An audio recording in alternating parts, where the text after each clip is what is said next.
In most of the men with premature ejaculation, erectile dysfunction is the root cause. I'll tell you how. Because they're already worried that their erections are diminished, they want to finish off the act as quickly as possible. And when this stress takes over them, when you have a lot of adrenergic activity, your ejaculatory mechanism speeds up, and the moment you try to penetrate or the moment you think of penetration, you ejaculate.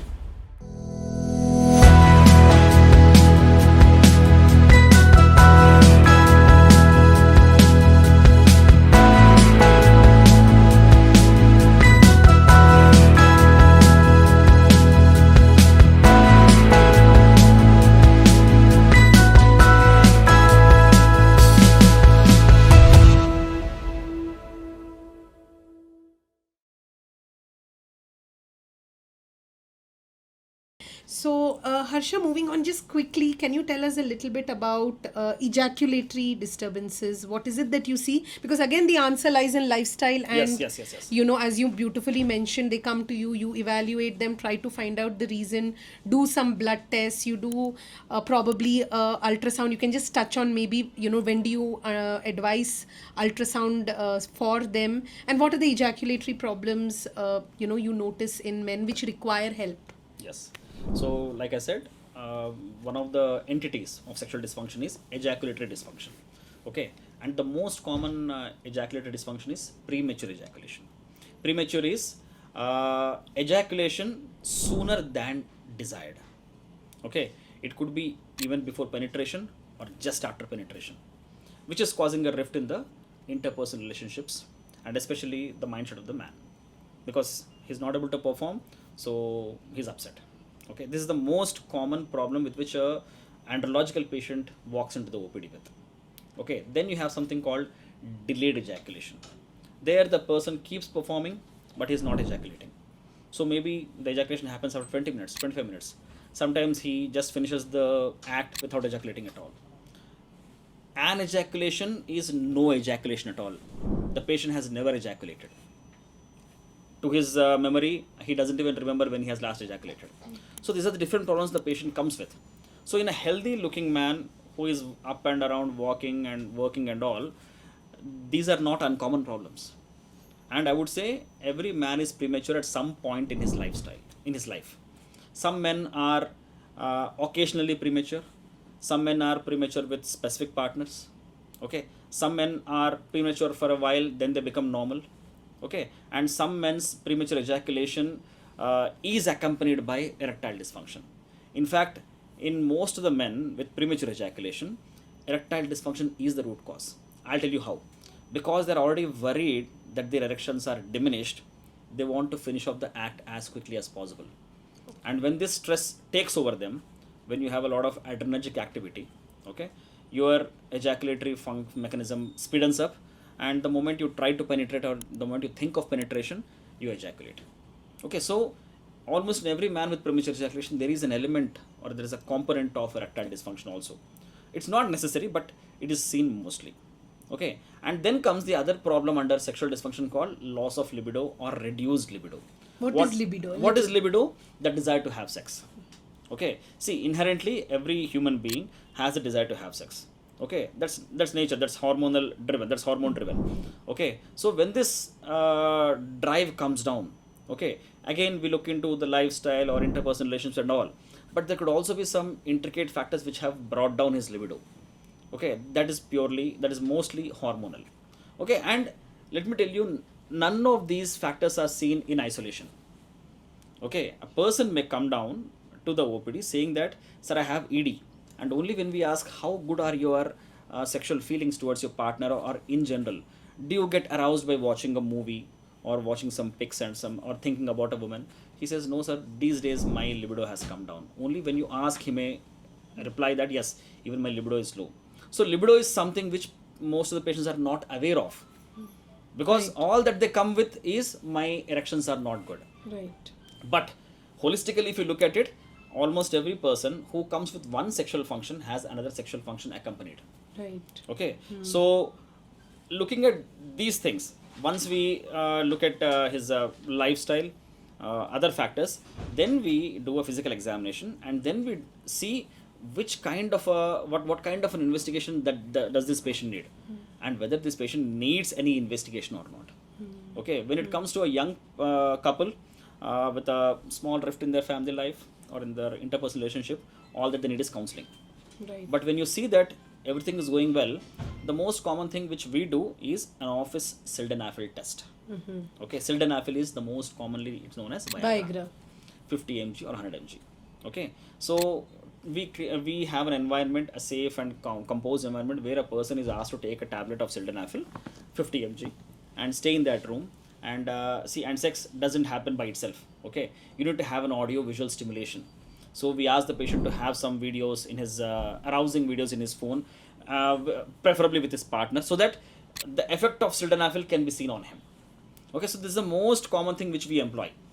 If a sildenafil doesn't work on him, then we give him something called Intracavernosal Injection of some drug formulation. We, with a very fine and small needle, we inject this into his penis, and along with audio visual stimulation, we see if this has any effect on his erections. So most of the patients who have psychogenic erectile dysfunction, okay, they respond very well to these modalities. So the moment we see that this patient has good erection with sildenafil, or the patient has good erection with intracavernosal injection, we see that yes, this guy usually has no organic problem. Okay. Then we just give him medications for a while, not on a regular basis, just to get him kick started. Okay. And once he starts get going, he would never need the medication again. This holds good even for premature ejaculation. Okay. Premature ejaculation is a bit different, where most of the times a young patient doesn't even need a treatment. We advise him something called pause and squeeze technique. Okay, this was designed by Dr. Master. Okay, he was a gynecologist himself with his assistant. So there what we do is, the moment a person senses that he's ejaculating, we ask him to squeeze the tip of the penis, so that the semen which has almost reached the tip of the penis goes back, and then he starts all over again. This So is a scientifically proven yes, technique. this is a scientifically proved technique, and it's best for the couple to communicate among themselves, so that they can keep doing it on a longer run to make him perform well without the need of any medication. Okay. Okay. Okay. So the woman's role is Paramount. Paramount. in all these sexual Absolutely. dysfunction. Absolutely. So that is why you say bring the woman, for one of the consultations. And also it's very important that the woman has to be very supportive when the man is going through these issues. 100%. Because when they are not supportive, or there is some amount of mockery or finger pointing or Correct. blaming which happens, again that blunts the man's psychological behavior and response to that particular woman. And again it is a vicious cycle where, because of a psychological issue, he's not able to perform. And then you need to perform in terms of, when you're a man, you have to ejaculate, you have to have an erection, Yeah. so that there is a possibility of having a pregnancy. Correct.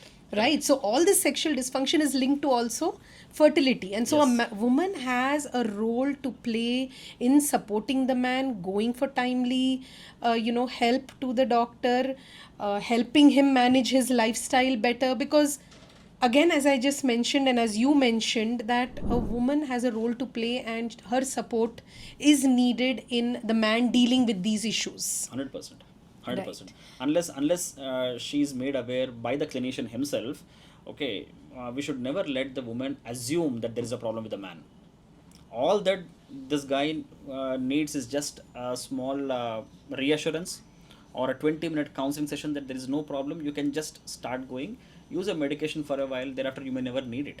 Okay. Okay, so woman's role is almost equivalent to man here. Yeah. Yes. Actually, she's as important as the doctor who's treating Yes, yes. the man. Yes. Yeah. yes, So I yes. think when a man is dealing with, or facing rather, these sexual issues, one take home is the partner has to be very supportive. Yes. Second take home is they need to go and seek out help. Be Yes. aware that it is a problem. It is very common. There is nothing to be embarrassed about. Correct.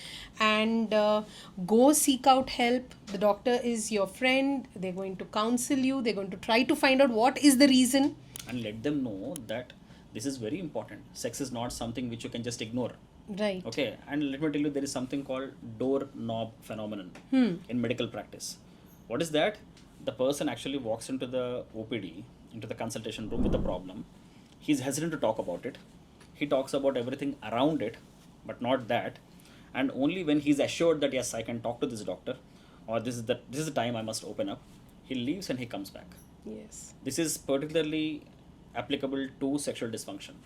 And unless you sensitize general public, okay, that sex is as important as your sleep and food, they will never talk about it, because that is the essence of a marriage. Okay, and unless that happens, you can never have a pregnancy. And without having proper sex, people do come to our Yes, hospital yes, for, yes. for kids. Yes. Okay, so the fundamental problem is sex. Okay, unless they correct it, unless they rectify it, what is the point of having kid? Exactly. Okay, Exactly. so sensitization is most important. Yes. Sensitization of the female Yes. partner. Yes. And also sensitization, for the man to be aware that it is very common. He's not alone. Correct. There is nothing embarrassing about it. Correct. And that he should seek out Correct. help. Correct. He should talk to somebody about it. Yes. I had a patient who came the other day after 10 years of marriage, has now come for a pregnancy, and all these 10 years of marriage, they have not had proper intercourse. Okay. And that is the reason for their, fertility issue. So Yes. all we have to do is just focus on getting that right, and eventually, naturally, he may get his partner pregnant. So even after 10 years, this After couple 10 has years. come for infertility. Infertility, exactly. And they are having so many lifestyle issues like you have spoken about. Yes. And because of this lack of intimacy between them, their relationship is at the verge of going in for separation. So you see how one is leading to the other. Not only is this sexual dysfunction affecting their marriage, their quality of life, they're not able to have a baby together. I meant, this is something which is such a fundamental, like you said, Yes. it is of such a fundamental importance. Yes. That as much as sleep, food, diet, lifestyle, I think men and women have to pay an attention to this aspect of their lives.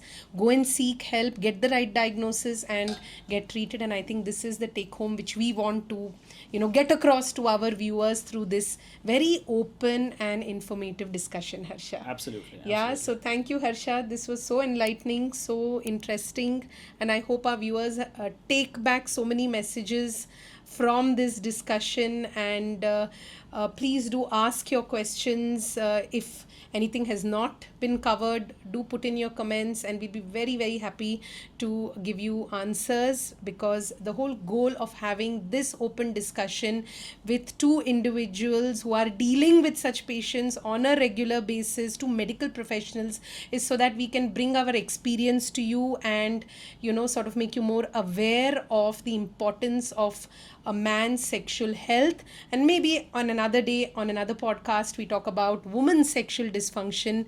And for now, thank you so much for listening to the end, and I hope we could bring across lots of take home messages for you.